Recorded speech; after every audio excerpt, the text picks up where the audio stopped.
Got a disc jockey by the balls.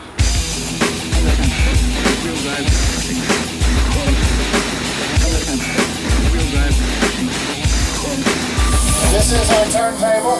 It's 80 feet long. What a turntable gives you is the ability to turn a steam engine in a tight urban area like this.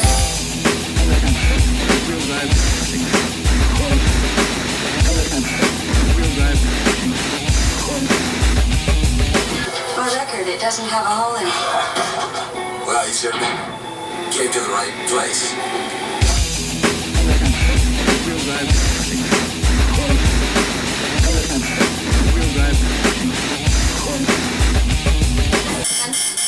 Gonna say record.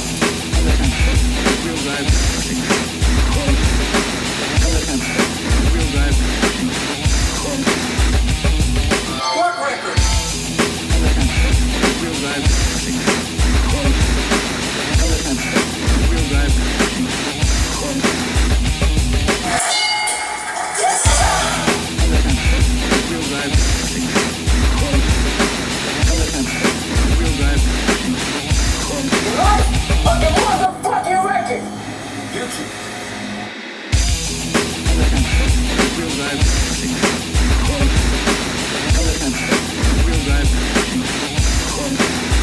The most powerful digger on the face of the planet.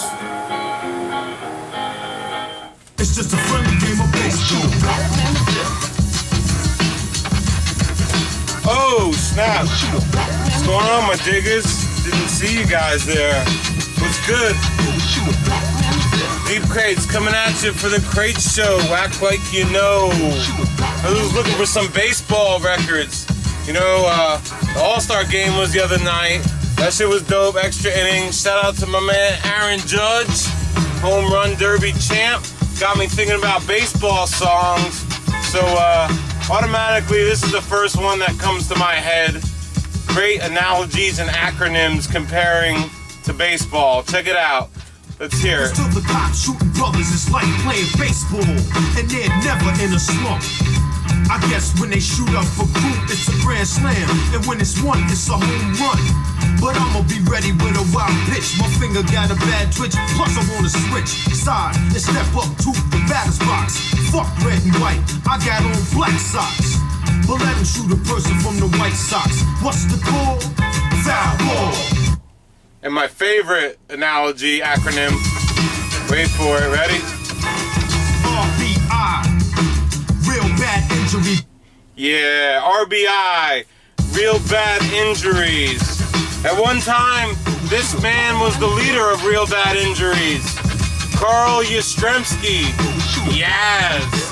He was good enough to have his own album, Yaz 3000.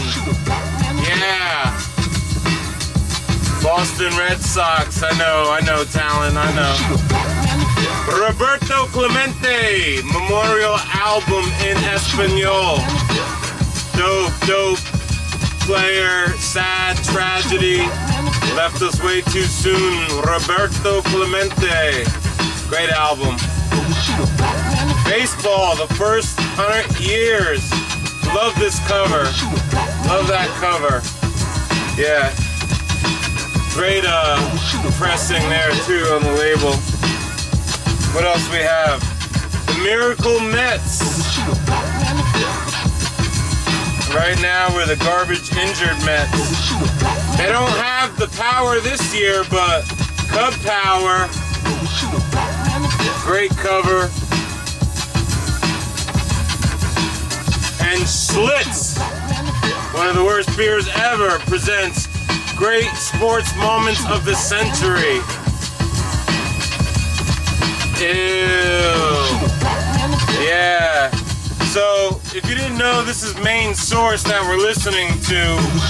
There's a couple other hip-hop baseball songs that come to mind. This always comes to mind first because of real bad injuries, RBIs. What else? If you want to get it more on the serious, intelligent tip, you got Dandy the Devil and Day, Ultramagnetic MCs, before Cool Keith was performing gynecological experiments on outer space women, he was dropping mad knowledge in the Ultramagnetic MCs. And I believe it was on the Four Horsemen, yeah, the Four Horsemen album. This song here, where him and Said G dropped tons of knowledge about Negro League baseball. There's also another joint we might play, I think it's called Negro League Baseball. Jean Grey from the X-Men's first group, or one of the first groups, Natural Resources. We'll check that out, and maybe we'll go see what some other diggers think about baseball and see if they have any records and stuff, you know what I mean? So come on, let's hit the turntables up and check some of these joints out. I'd like to thank God for giving me such a great body and the desire to achieve this 3,000 hits.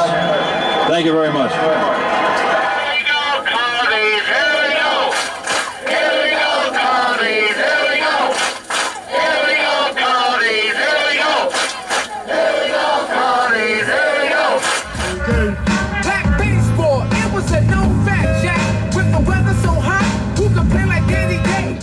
He cared enough to give the little extra.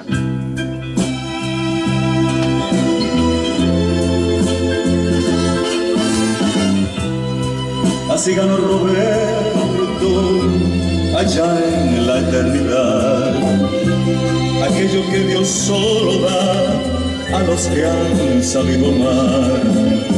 Hank Aaron, now an American leaguer, toppled another of Babe Ruth's so-called untouchable marks by taking over the all-time lead in RBI, real bad injury.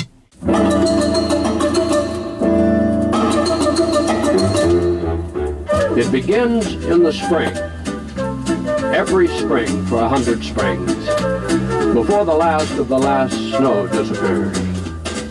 Hey, Ma! The kids are playing baseball. Where's my catcher's mitt? Is there a home where children live? One home that doesn't echo with that sound. Met fans could get excited about anything. Who cares if the team's not going up in the standings? There's a new stadium going up in Flushing Meadows. Let's cheer about that. Spidey up against the wall. Your friendly neighborhood Spider-Man has decided to take the day off from his exhausting and frustrating war against crime and catch the baseball game. It's the top of the sixth, 2 out and a man on, and Spidey is cheering his favorite player, Gumbo Braithwaite Idey. Hey, no hitter in there, Tommy, baby, no hitter. Chuck it in there, babe. Spoon it up to him, slip it to him, slip in the pill, babe. Way to go, ho-ho, have at it. Suddenly, there's a routine fly ball. I got it, no sweat. Gumbo camps under it. No need to go to the wall for this one. But wait, the wall is coming to him. The ball goes over the wall for a cheap home run.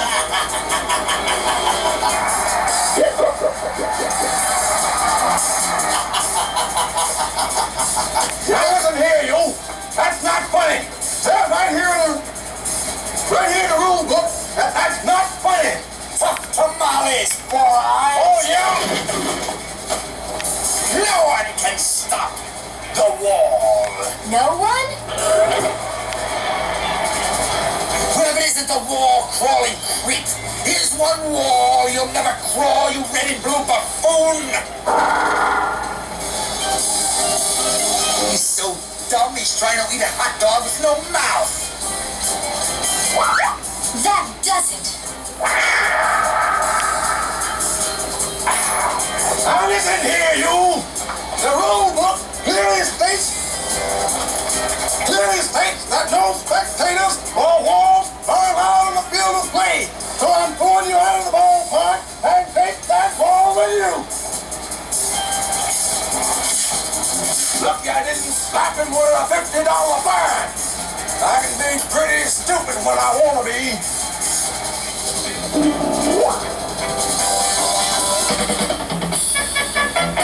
Spider-Man, where are you coming from, Spider-Man? Nobody knows.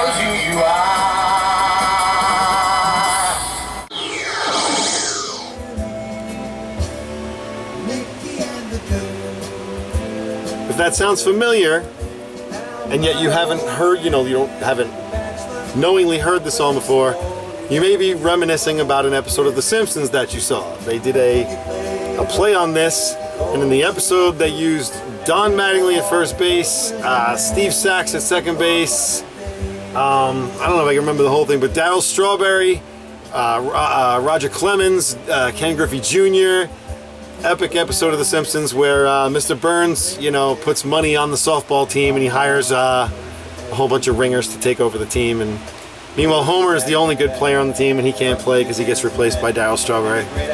It's pretty awesome. So this Terry Cashman single has actually been repressed with a whole bunch of different singles. For example, on the Yankee edition, you get Dave Winfield and Rags. Oh, Dave Righetti. Still in the game. Righetti in to blow the save. Still in the game today.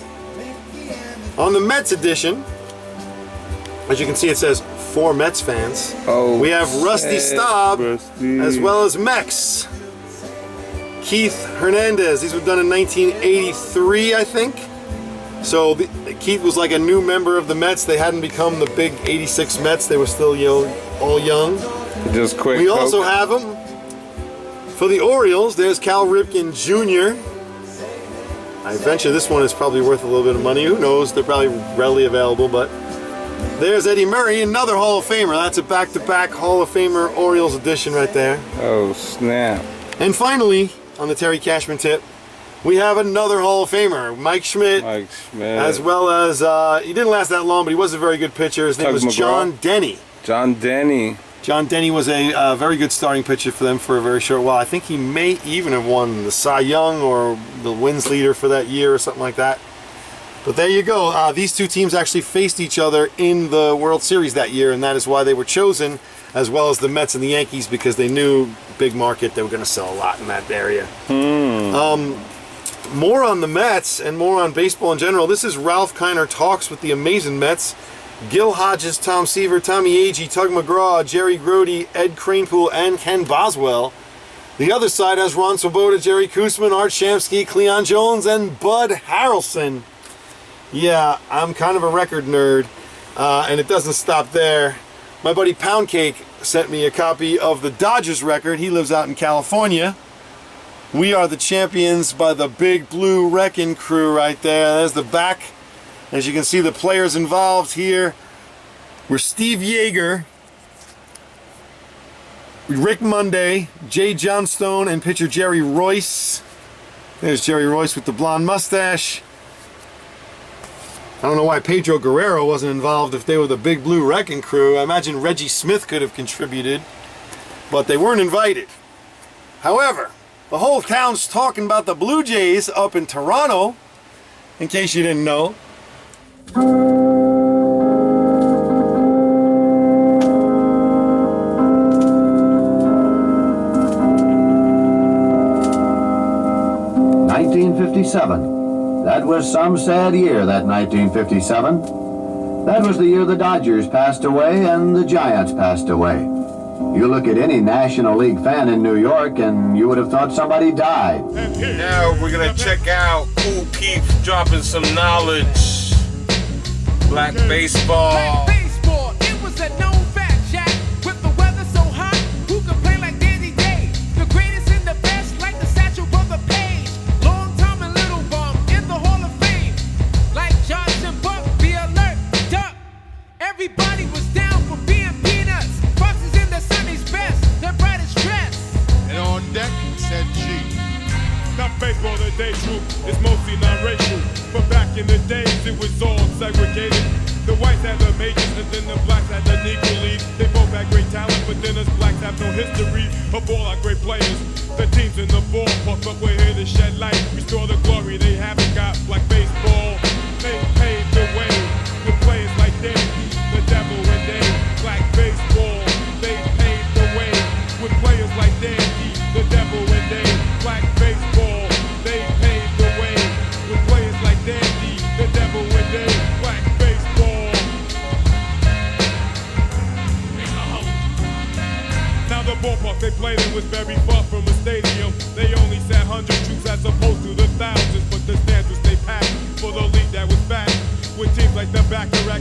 realms that graze. The Eagles and many more came ready to play. In cities like Birmingham, Newark and Chi-Town, the bus trips were very long. Paychecks will bring us round, but not to these players. But they really love baseball. You can ban them from majors, but not from the game. With players like Leon Day, who pitched almost every day. His arm would hold up, blowing hitters with smoke away. And then there was Bullet Joe, also with Smokey Joe, King Richard and Sammy T, and brothers like Impo. Next, batter up. Bring it home, King. They took the long grade line, it was so fun. Super and strong to play, 3 games a day. Hey, hey, Thunder Twins are up and gonna win again. Make the other players say, oh, them again? But what do you know? Black baseball. And now we're going to turn back the clock for the craziest crossover story between baseball and records ever. 38 years ago, almost to the day, July 12th, Comiskey Park. Come on, I'll take you there. Disco sucks! Disco sucks! Disco sucks! July 12th, 1979. A twilight doubleheader at Comiskey Park. The White Sox versus the Tigers. Between games, 24-year-old Steve Dahl, the popular disc jockey for Chicago rock station Loop 98, would take the field at the head of his so-called anti-disco army to blow up thousands of disco records. Every day I would play a disco record and drag the needle across it, and scratch it and then blow it up. But I tapped into something. In a few minutes, we're going to attempt the world's largest disco demolition. Admission that night was less than $1 if you also contributed an album. This is now officially the world's largest anti-disco rally. There's the wrongs of people coming. There had to be 70,000 people in that ballpark. I don't know how they got in. You could see people coming through the portholes out in left field. There was holes cut out in the wall, and people were coming up through the holes. I said, you ought to have the pot concession. Well, what I just smelled down there, I think there must be a master load of pot here in this ballpark. Well, listen, we took all the disco records that you brought tonight. We got them in a giant box, and we're going to blow them up real good. They were supposed to just put them into a bin for Steve Dahl to blow up, but obviously people brought more than one. Even before the game started, people were flinging records all over the place. The Tigers won Game 1 4-1. Then it was time for Steve Dahl, the disc jockey, to blow up some records. He took to the field in a Jeep at the command of his ragged army. His troops greeted him as a conquering hero as he seized the microphone. 1, 2, 3, boom!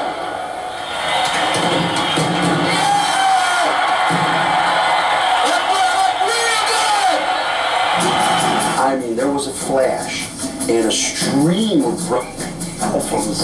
Like, everybody just was stunned.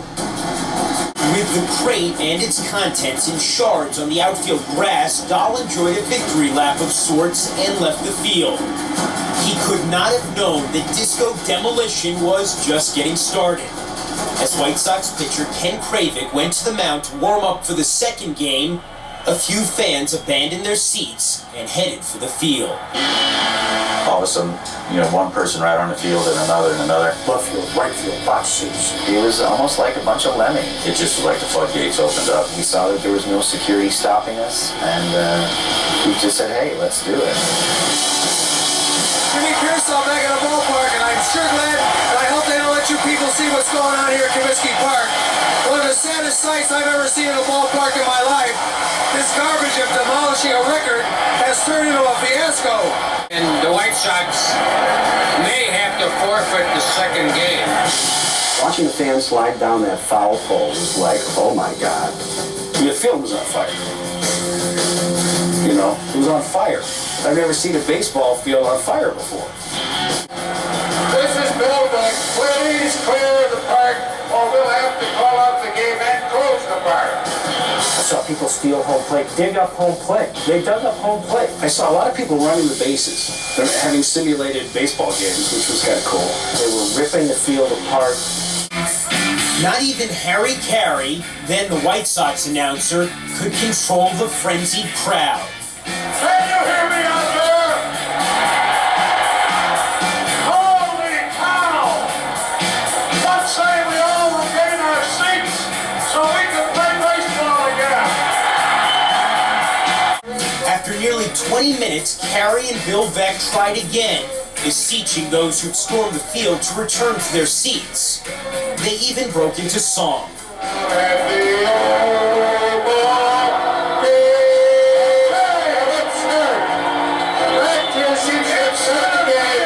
Their efforts were futile, as was the incongruously polite tone of a message on the scoreboard. The fans simply wouldn't surrender the field for the second game. Now the police are out on the field. Boy, oh boy. After nearly 40 minutes of mayhem, Comiskey Park's field was pockmarked with divots and debris.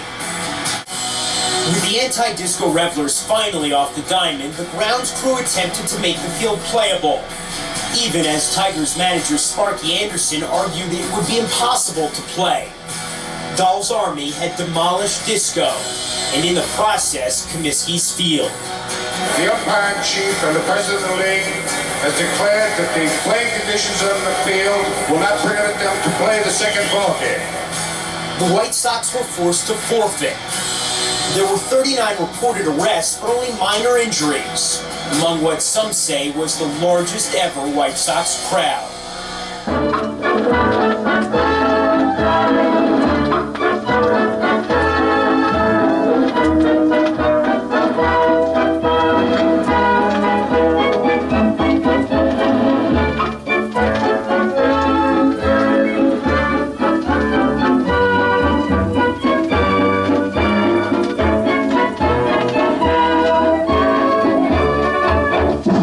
Tied 3-3 in the bottom of the 17th.